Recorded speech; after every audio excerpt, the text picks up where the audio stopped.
الحمد لله نحمده ونستعينه ونستغفره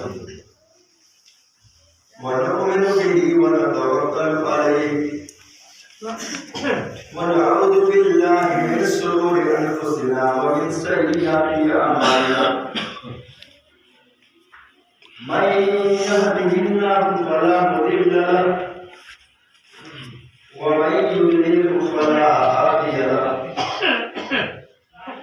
وأشهد أن لا إله إلا الله وحده لا شريك له وأشهد أن محمدا عبده ورسوله أما بعد فإن خير الحديث كتاب الله وخير الهدي هدي محمد صلى الله عليه وسلم وشر الأمور محدثاتها وكل محدثة بدعة وكل بدعة ضلالة وكل ضلالة في النار. أعوذ بالله من الشيطان الرجيم. بسم الله الرحمن الرحيم. والقرآن المجيد والأدب ما جاءهم منذر منهم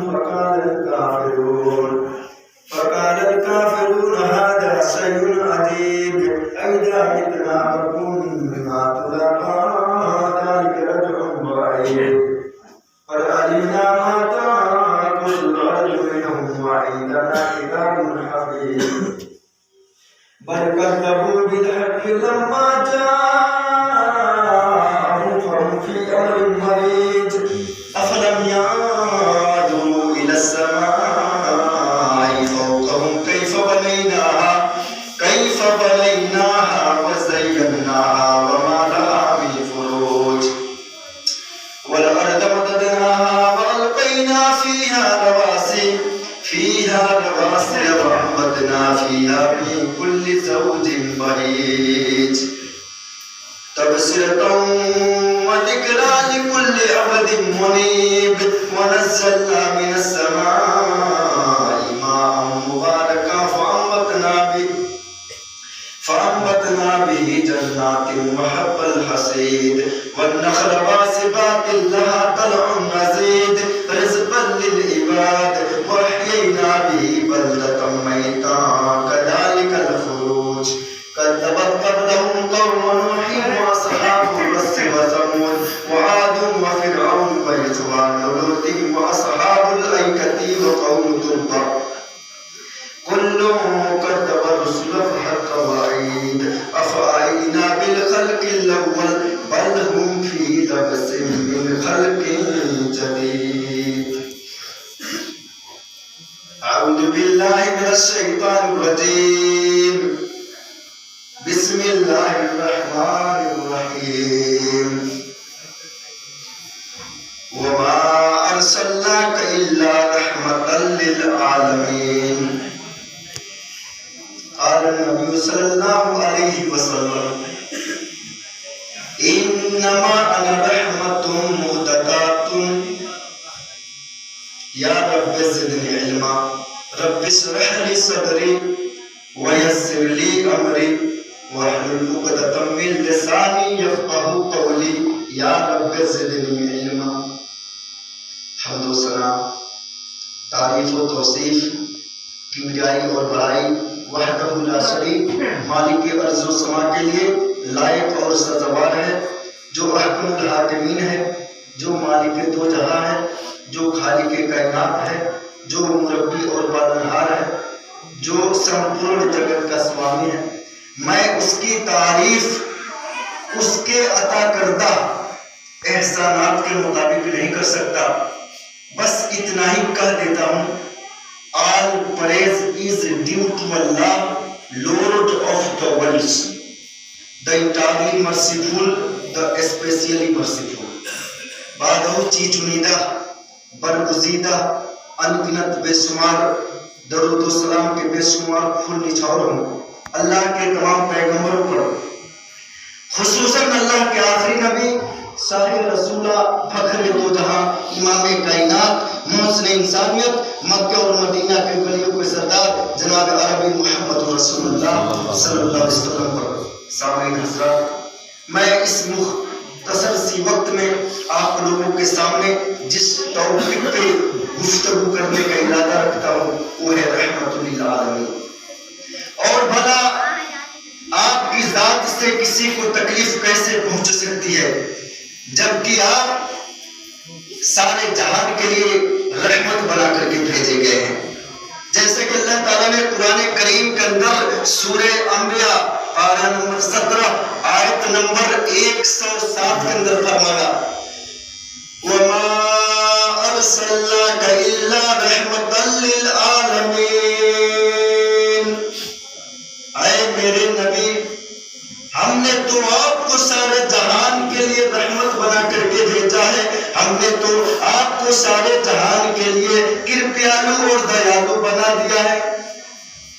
میرے بھائیوں، کسی نے سچ کہا ہے وہ آئے نہ خدائے کشتی اہل زمین بن کر، وہ آئے نہ خدائے کشتی اہل زمین بن کر، وہ آئے اس جہاں میں رحمت للعالمین بن کر۔ میرے بھائیوں، اللہ تعالیٰ رب العالمین ہے تو اللہ کے آخری رسول رحمت للعالمین ہے۔ اللہ تعالیٰ اگر سارے جہان کا پالنہار ہے تو اللہ کے رسول سارے جہان کے لیے رحمت ہے۔ چنانچہ آپ کی رحمت کا فیضان عورتوں، بچوں، یتیموں، بیواؤں، مسکینوں، غریبوں، لونڈیوں، غلاموں، رعایا امراء سب تک پہنچتا ہے۔ عربی میں جب یہ کہا جاتا ہے زید عادل تو اس کا مطلب یہ ہوتا ہے کہ زید عادل ہے، یعنی اس کے اندر عدل و انصاف کی صفات پائی جاتی ہے۔ مگر جب یہ کہا جاتا ہے زید عدل، زید انصاف ہے، تو اس کا مطلب یہ ہوتا ہے کہ زید کے اندر عدل و انصاف کی صفت حد کمال تک پہنچی ہوئی ہے، یعنی انصاف اس کی ذات پر ختم ہے۔ میرے بھائیوں، اسی طرح سے اللہ کے نبی جناب عربی محمد رسول اللہ صلی اللہ علیہ وسلم کے متعلق یہ نہیں کہا گیا ہے کہ آپ رحم کرنے والے ہیں، بلکہ یہ کہا گیا، یہ فرمایا گیا کہ آپ سارے جہان کے لیے رحمت ہیں۔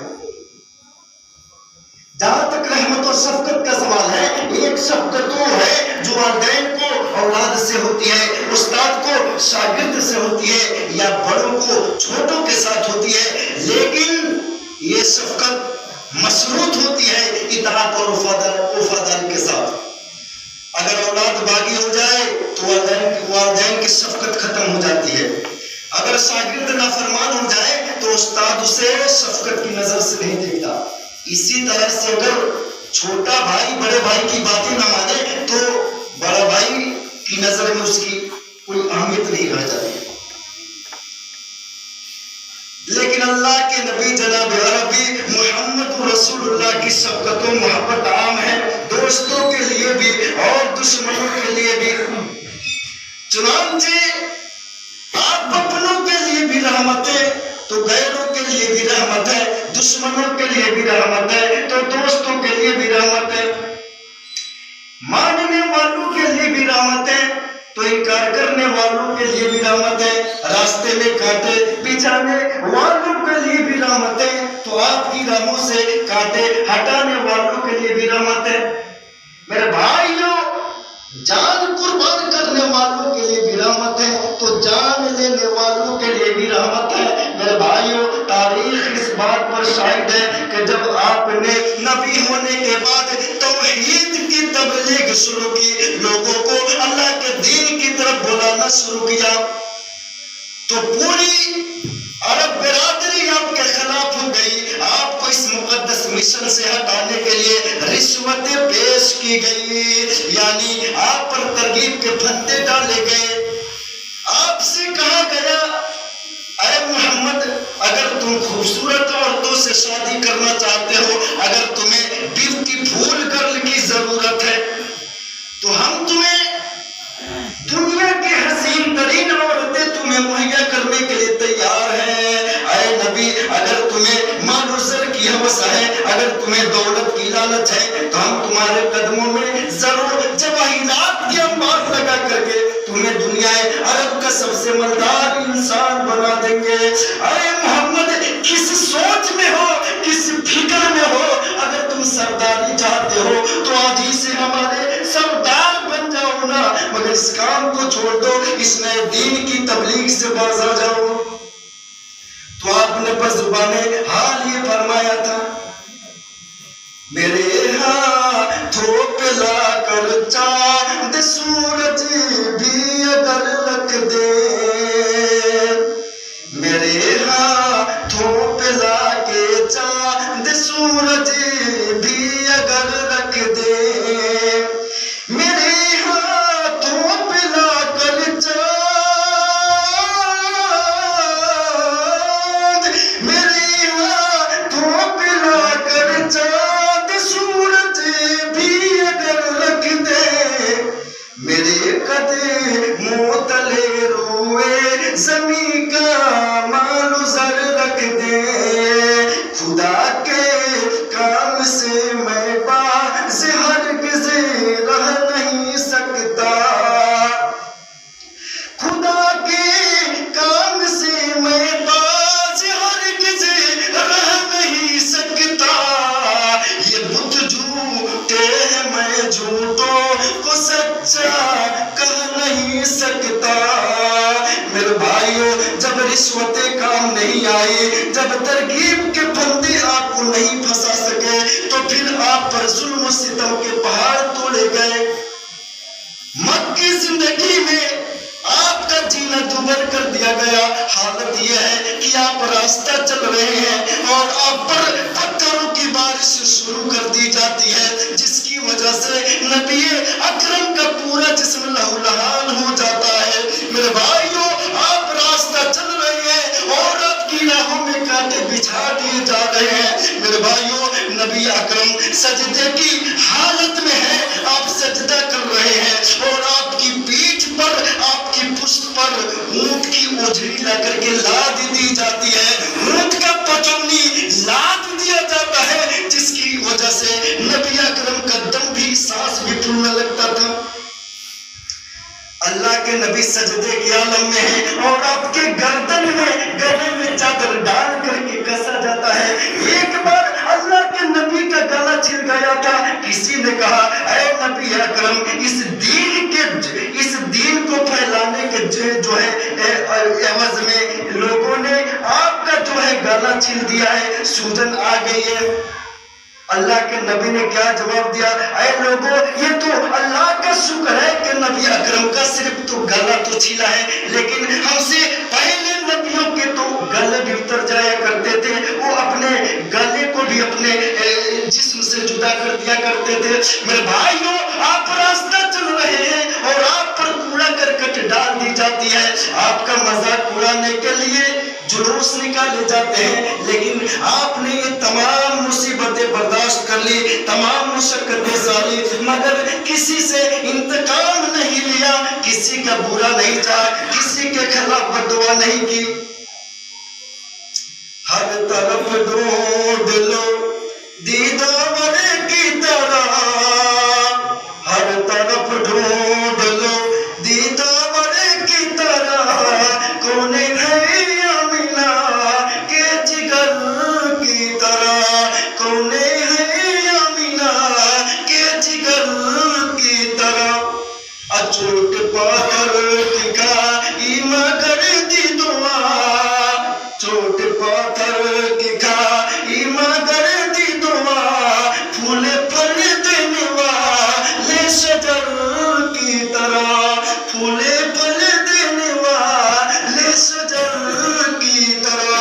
میرے بھائیوں، اس لیے تو میرے نبی کے اس اوصاف کو بیان کرتے ہوئے میرے رب نے کہا وَمَا أَرْسَلْنَاكَ إِلَّا رَحْمَةً لِلْعَالَمِينَ، اے میرے نبی، ہم نے تو آپ کو سارے سنسار کے لیے، سارے جہان کے لیے رحمت بنا کر کے بھیجا ہے۔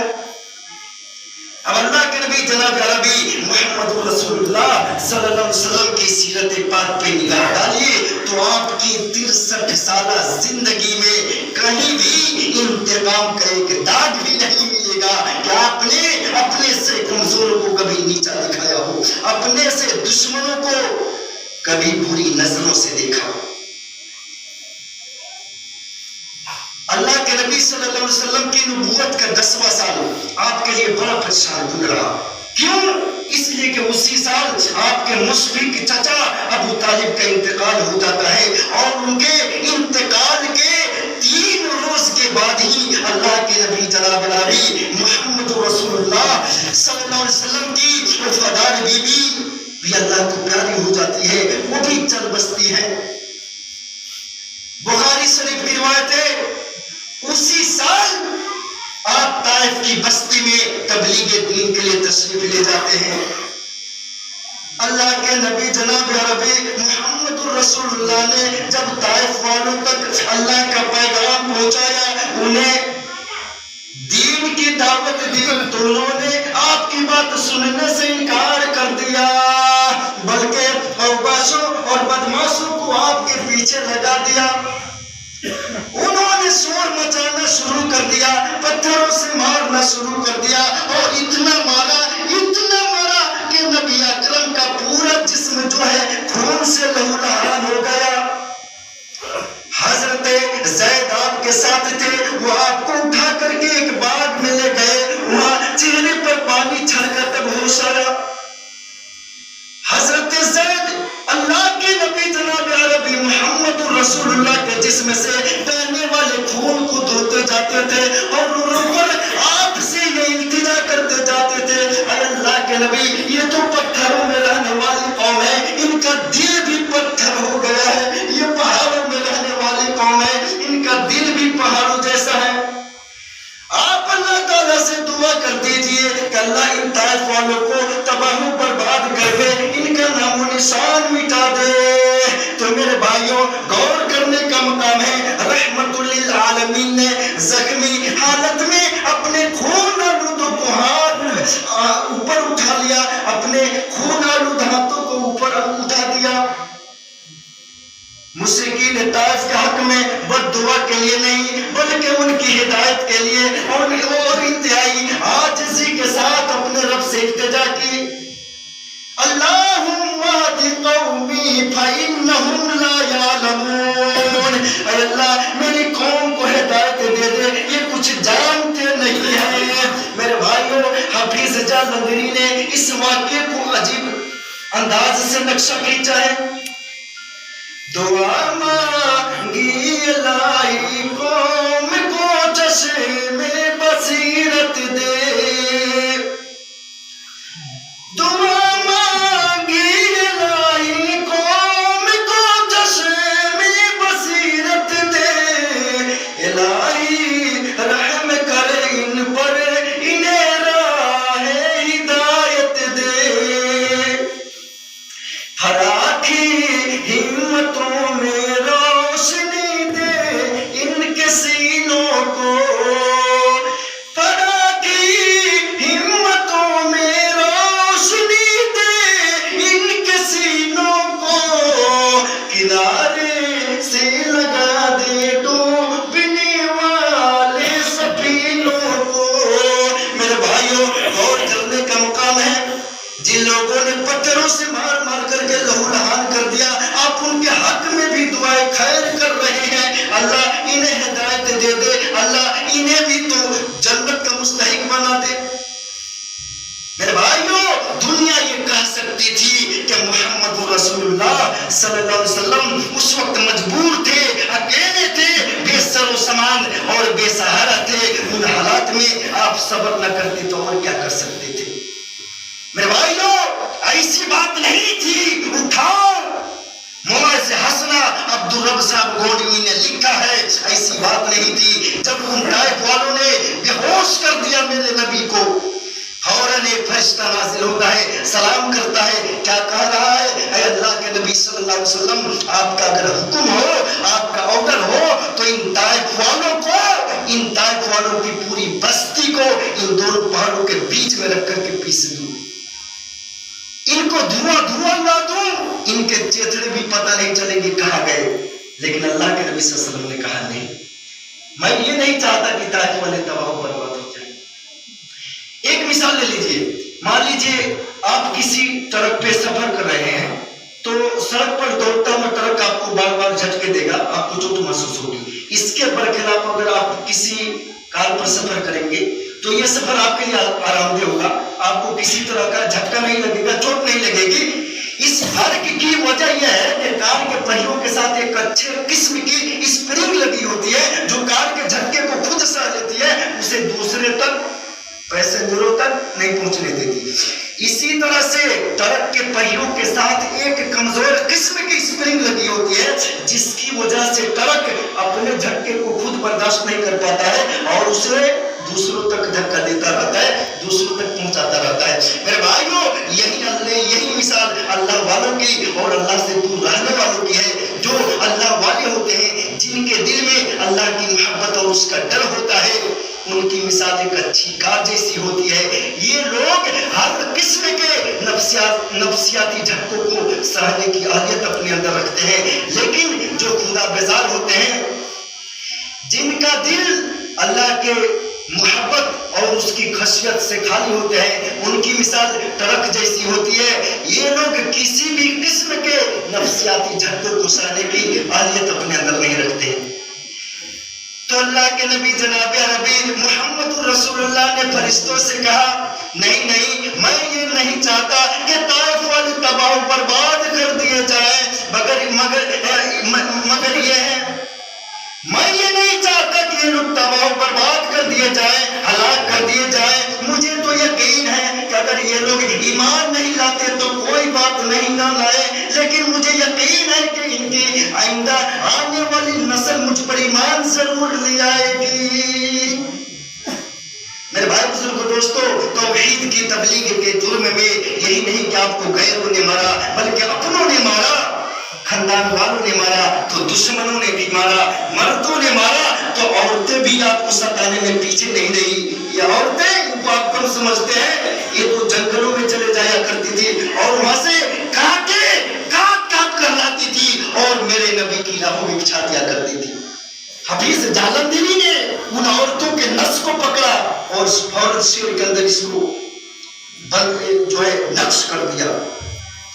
قریشی عورتیں کانٹے بیابانوں سے لاتی تھی، قریشی عورتیں کانٹے بیابانوں سے لاتی تھی، گزر گاہ گلے گلزار وحدت میں بچھاتی تھی، گزر گاہ گلے گلزار میں بچھاتی تھی، نجاست گھر کے دروازے پلا کر ڈال جاتی تھی،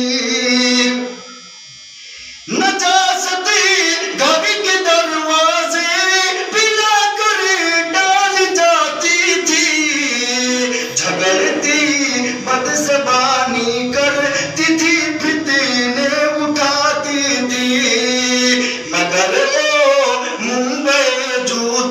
سخا خاموش رہتا تھا، مگر ممبئی جودو سخا خاموش رہتا تھا، زبان سے کچھ نہ کہتا تھا، دعائیں خیر کرتا تھا۔ میرے بھائیوں، میرے نبی کا اخلاق بہت ہی اعلیٰ اور ارفع ہے، اس لیے تو مہاتما گاندھی نے میرے نبی جناب عربی محمد رسول اللہ کے جب جیونی کو پڑھا، ان کے سوانح عمری کا مطالعہ کیا، اسٹڈی کیا، تو اس نتیجے پر پہنچے کہ اسلام مذہب جو ہے تلوار کے زور پر نہیں بلکہ اعلیٰ اخلاق اور اعلیٰ کیریکٹر کے زور پر یہ اسلام پھیلا ہے۔ اور اللہ تعالیٰ نے اپنے نبی کی تعریف کرتے ہوئے کہا، عزیز علیہ ما عنتم حریص علیکم بالمؤمنین رؤوف الرحیم۔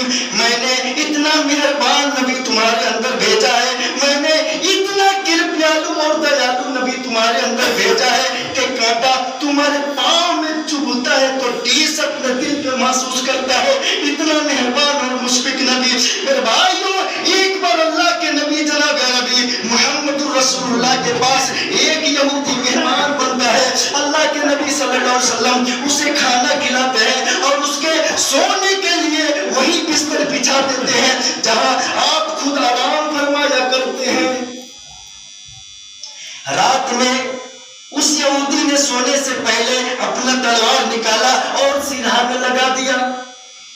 رات میں اچانک اس کی طبیعت بگڑ جاتی ہے، دست آنے لگتے ہیں اور اللہ کے نبی جناب عربی محمد الرسول اللہ کا پورا بستر جو ہے خراب کر دیتا ہے، خراب ہو جاتا ہے۔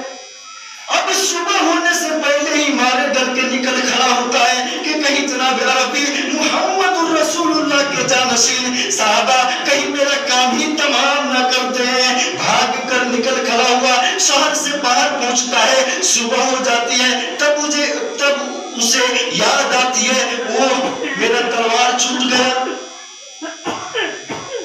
جھٹپٹ بھاگ لیا، لیکن راستے میں جب پہنچا تو یاد آیا یہ تو تلوار ہماری وہیں چھوٹ گئی، اب کیا کریں؟ بڑے کشمکش میں پڑ گیا۔ اگر تلوار لینے جا رہا ہوں تو جان کی خبر نہیں، اور اگر جان کی فکر کر رہا ہوں تو تلوار ہاتھ سے جا رہی ہے۔ لیکن میرے بھائیوں، میں آپ لوگوں کو بتا دوں کہ مکے والے تلوار کے بڑے دھنی ہوتے تھے، تلوار کے بڑے شوقین ہوتے تھے۔ ایک وقت کھانا چھوٹ جائے گوارا تھا، لیکن تلوار پاس میں نہ رہے یہ گوارا نہیں تھا۔ میرے بھائیوں، بڑے کشمکش میں رہا، بہت دیر سوچنے کے بعد اس نتیجے پر پہنچا کہ اب تو جان چاہے رہے یا جائے، لیکن تلوار تو میں لے کر کے چھوڑوں گا۔ اس ارادے کے ساتھ وہ اللہ کے نبی جناب نبی محمد رسول اللہ کے گھر پہنچتا ہے اور اس جگہ جا رہا ہے جہاں اس نے اپنی تلوار لٹکا رکھی تھی، تو وہاں وہ ایک عجیب و غریب ماجرا دیکھتا ہے۔ ایسا عجیب و غریب ماجرا اس کے تصور میں بھی نہیں تھا۔ کیا دیکھ رہا ہے میرے بھائیوں؟ اللہ کے نبی جناب عربی محمد رسول اللہ صلی اللہ علیہ وسلم اپنے دست مبارک سے اس یہودی کے غلاظت کو صاف کر رہے ہیں۔ وہیں پہ ابو بکر صدیق رضی اللہ عنہ ہے، وہ منع کر رہے ہیں، اے اللہ کے نبی صلی اللہ علیہ وسلم اس گندگی کو آپ ہاتھ نہ لگائیں، چھوڑ دیجئے، میں اسے صاف کر دیتا ہوں۔ میرے بھائیوں، غور کرنے کا مقام ہے۔ آئیے کھولنے والے میرے بھائیوں، لکھو میرے نبی کے اس قول کو۔ اس موقع پر آپ نے کیا جواب دیا تھا؟ ابو بکر صدیق کو یہودی کھڑا ہو کے سن رہا ہے۔ اللہ کے نبی نے کہا، اے ابو بکر، یہ تو محمد کا مہمان تھا، وہ یہودی محمد کے پاس آیا تھا، اس لیے محمد پر ہی یہ حق بنتا ہے کہ اپنے مہمان کی غلاظت کو میں اپنے دست مبارک سے صاف کروں۔ میرے بھائیوں، یہودی وہیں پہ کھڑے ہو کر کے اللہ کے نبی کی اس بات کو سنتا ہے، شرم سے پانی پانی ہو جاتا ہے، دوڑے دوڑے آتا ہے اور میرے نبی جناب عربی محمد رسول اللہ کے دامن میں اپنے چہرے کو چھپا دیتا ہے اور سچے دل سے کلمہ پڑھ کے مسلمان ہو جاتا ہے۔ محبت کے یوں اس نے دریا بہائے، محبت کے یوں اس نے دریا بہائے، دلوں سے کبھی جینا جو سر لینے آئے، یہ بندہ نوازی کے جوہر دکھائے، یہ بندہ نوازی کے جوہر دکھائے، کہ خود کھائے جو اور جواہر لٹائے۔ میرے بھائیوں، اللہ کے نبی جناب عربی محمد رسول اللہ بہت بڑے مہربان اور بہت زیادہ جو ہے کرپالو اور دیالو تھے۔ آپ بہت زیادہ درگزر کرنے والے تھے، جو حق ہے کوئی بھی اس کی تائید کرے گا۔ اس وقت ہمارے دیش کے پردھان منتری نریندر مودی بھی میرے نبی کی تعریف کرتے ہوئے انہوں نے کہا تھا، لاکھوں کی مجلس میں اس نے میرے نبی جناب عربی محمد رسول اللہ کی تعریف کرتے ہوئے کہا تھا کہ محمد صاحب جو ہے بڑے مہان ویکتی ہیں، بڑے نیک خیال کے آدمی تھے۔ ساتھ میں اس نے یہ بھی کہا تھا کہ قرآن کریم اللہ کا کتاب اللہ کی کتاب ہے، اور قرآن کریم کے اندر سب سے زیادہ بار اللہ کا نام آیا ہے، اور میں یقین کے ساتھ کہہ سکتا ہوں کہ دوسرے نمبر پر اگر کسی چیز کی تاکید بار بار کی گئی ہے تو وہ علم ہے۔ میرے پردھان منتری نریندر مودی نے، میرے بھائیوں، غیر مسلم ہے، عربی زبان ان کے زبان پہ اتر نہیں سکتی ہے، لیکن پھر بھی انہوں نے قرآن کریم کی آیت کو پڑھ کر کے حوالہ دیا، وَمَا أُوتِيتُم مِّنَ الْعِلْمِ إِلَّا قَلِيلًا۔ اللہ کہتا ہے اے لوگوں، میں نے تم کو علم نہیں دیا مگر بہت کم۔ تو کہنے کا مطلب یہ ہے کہ جو اعجاز پسند ہے ہر دور میں میرے نبی کی تعریف کرتے رہے ہیں، اور اللہ کے نبی صلی اللہ علیہ وسلم اس لائق تھے ہی کہ کون ہے تو اس کی تعریف نہ کرے۔ ایک بات کی طرف اشارہ کر کے میں اپنی بات ختم کروں گا۔ اللہ کے نبی کتنے شفیق تھے، کتنے معاف کرنے والے تھے۔ طائف کا واقعہ اٹھائیے تو فتح مکہ کا واقعہ 8 ہجری میں مکہ فتح ہوتا ہے، اور تاریخ اس بات پر شاہد ہے کہ جب کوئی ملک یا علاقہ کوئی بادشاہ یا جنرل فتح کرتا ہے تو انسانی آبادی خاک و خون میں تڑپنے لگتی ہے، ہنستے بستے شہر کھنڈر میں تبدیل ہو جاتے ہیں، بچے یتیم اور عورتیں بیوہ بنا دی جاتی ہیں، لیکن اللہ کے نبی جناب نبی محمد رسول اللہ کو اللہ کامیابی دیتا ہے، مکے کو فتح کرتے ہیں۔ تو آپ کی فتح میں تباہ و بربادی نہیں ہے بلکہ رحمت و شفقت ہے۔ آپ مکے کے اندر اپنے اونٹنی پر سوار ہو کر کے داخل ہو رہے ہیں، اور آپ کا پیشانی مبارک انتہائی عاجزی کے ساتھ جھکی ہوئی ہے۔ مکے میں داخل ہونے کے بعد آپ اعلان فرما رہے ہیں کہ جو شخص مقابلے سے اپنا ہاتھ روک لے اس کے لیے امن ہے، جو شخص اپنے گھر کے دروازے کو بند کر لے اس کے لیے امن ہے، جو شخص ابو سفیان کے گھر میں داخل ہو جائے اس کے لیے امن ہے، جو شخص مسجد حرام میں داخل ہو جائے اس کے لیے امن ہے۔ میرے بھائیوں، ایک صحابی جن کا نام حضرت سعد تھا، انہوں نے امنگ میں آ کر کے، جوش میں آ کر کے یہ کہہ دیا تھا، الیوم یوم الملحمتی، آج کا دن خونریزے تصادم کا دن ہے، آج کا دن مکے کے قاتلوں بدلہ لینے کا دن ہے۔ ابو جہل کے رضاکاروں کان کھول کے سن لو، ابو لہب کے شاگردوں تیار ہو جاؤ، ماضی تمہارا تھا تو حال ہمارا ہے، پاسٹ تمہارا تھا پرزینٹ ہمارا ہے، کل تمہاری تلواریں تھی تو ہمارے گلے تھے، آج ہماری تلواریں ہوں گی تو تمہارے گلے ہوں گے۔ میرے بھائیوں، اللہ کے نبی کتنے مہربان تھے، کتنے بڑے منصف اور انصاف پرور تھے۔ آپ نے کہا سعد تم نے زیادتی کر دی، یہ نہ کہو، آپ نے فوراً کہا الیوم یوم المرحمتی، آج کا دن تو رحمت و شفقت کا دن ہے۔ مکہ کے بچوں سے کہا دو کہ محمد انہیں یتیم بنانے کے لیے نہیں بلکہ یتیموں کا والی بن کر کے آئے ہیں۔ مکہ کی ماؤں سے کہا دو کہ محمد جو ہے ان کے ممتا کو نہیں بگاڑیں گے۔ مکہ کی بیویوں سے کہا دو کہ تمہارا سہاگ نہیں گزارا جائے گا۔ مکہ کی بہنوں سے کہا دو کہ تمہاری عزت و آبرو کی حفاظت کی جائے گی۔ آپ نے فرمایا کہ مکہ کی بچیوں سے کہا دو کہ محمد صلی اللہ علیہ وسلم تمہارے سروں سے دوپٹے کو اتارنے کے لیے نہیں بلکہ اترے ہوئے دوپٹے کو سنبھالنے کے لیے آئے ہیں۔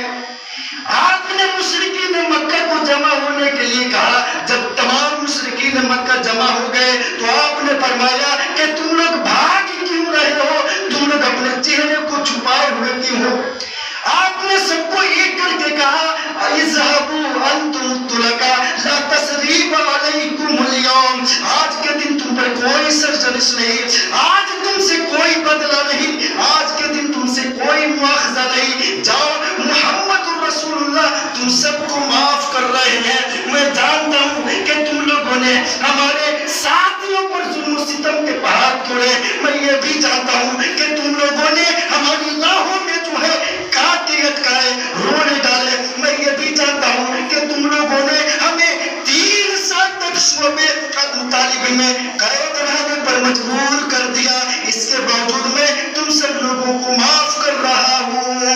اس لیے تو اللہ نے میرے نبی کی تعریف کرتے ہوئے کہا وَمَا أَرْسَلْنَاكَ إِلَّا رَحْمَةً لِلْعَالَمِينَ، اے میرے نبی ہم نے تو آپ کو سارے جہان کے لیے رحمت بنا کر کے بھیجا ہے۔ آئیے یہ چند باتوں کے ذریعے بات ختم کرتے ہیں، ساتھ ہی ساتھ میں باری اللہ سے دعا کرتا ہوں کہ باری اللہ ہم تمام مسلمان بھائیوں کو پرانی تعلیمات اور سیرت طیبہ کا پابند بننے کی توفیق عطا فرما۔ باری اللہ ہم تمام مسلمان بھائیوں کو دین کی صحیح سمجھ عطا فرما۔ باری اللہ ہم تمام بھائیوں کو اپنے نبی جناب عربی محمد رسول اللہ صلی اللہ علیہ وسلم کے بتائے ہوئے طریقے پر عمل کرنے کی توفیق عطا فرما۔ بارک اللہ لنا و لکم فی القرآن المجید و نفعنا